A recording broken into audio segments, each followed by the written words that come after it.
So, ganun. Ganun pre, Dairon. Ano na? Si Dairon. Kanyari kinakausap si Dairon. Driver mo na. Oo. So, pre, Sige. ang naging katapusan kasi, di ba una is nag-suggest si Sir Jem na lagyan dito ng,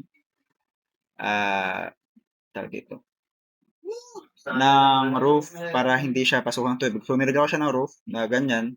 Tapos, may beam dito. Hindi ko pa sure kung anong size ng beam, pero itong size ng beam na nilagay ko, medyo malaki siya. Kasi hindi ko talaga alam kung paano ang gagawin. Kung dapat ba kasing laki lang siya nung ilalagay or dapat ito yung susunod sa laki ng beam na mag-carry.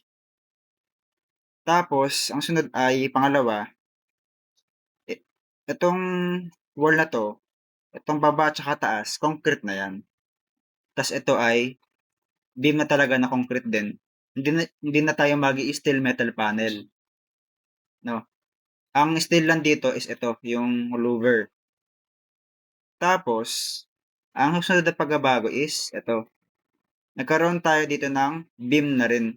Kasi bale ito, concrete na rin 'to, concrete. Tapos ito na lang yung magiging steel na metal panel na insulated.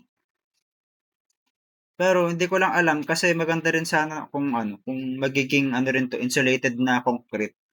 Pero baka mahal 'yun, 'di kaya ng budget. So, magiging concrete na tayo normal. So, 'yun lang naman, tsaka beam. Tapos pangatlo, ang pangatlo kong sabihin, ano pa ba? 'Yun lang pala, dalawa lang pala, dalawa lang. Ito, yung sa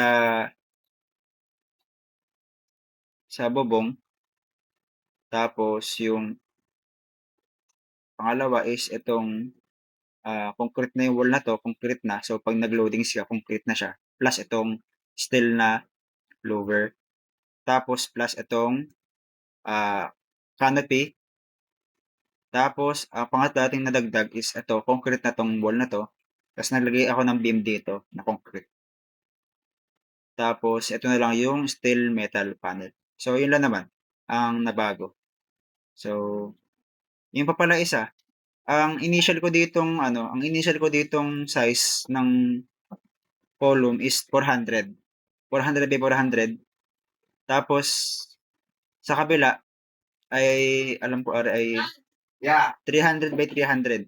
Ang kini-carry niya lang is ito lang. Dave, ito bang Dave? Hindi mo. Bakit ako di ko sinusuot? Ilaw.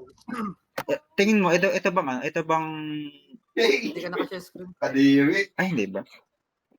Ah, Pero yung, kasi ang ginawa ko, di ba kita mo kanina, Di yung fence, tingin mo kailangan ba ng malaking column nun, yung fence? Hindi o hindi naman. aling fence? Yung, ito, yan, share screen ko.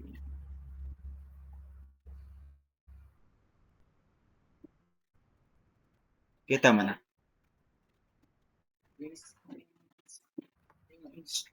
Kita mo, pre. Gusto ka ba? Oo. Share screen ba? Yan, ano.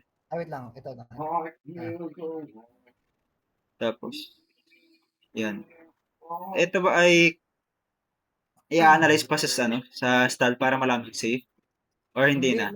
Standard, Malit lang ang column yan. standard lang, no? Oo, malit lang yan. Kasi wala namang bubuhatin yan, kundi yung nasa Oo. Tsaka itong lang. gilid. Oo. Lupa pa magbubuhat niyan. Okay, okay. Di, yun na Malit lang. lang yan. Yun lang naman. So, yun, pre, Dairon. Yun lang naman yung mga nagbago. Just, nga pala, ito pala, nalimutan ko. Yung height yung apex ng roof ay hindi na siya 10. Binabaan ko na. Kasi masyado pala mataas sadya. Ginawa ko na lang siyang 9.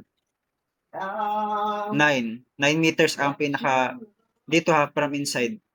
Pero pag kasama yung mismo talagang, 9.5.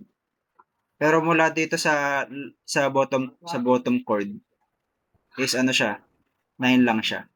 So, yun lang.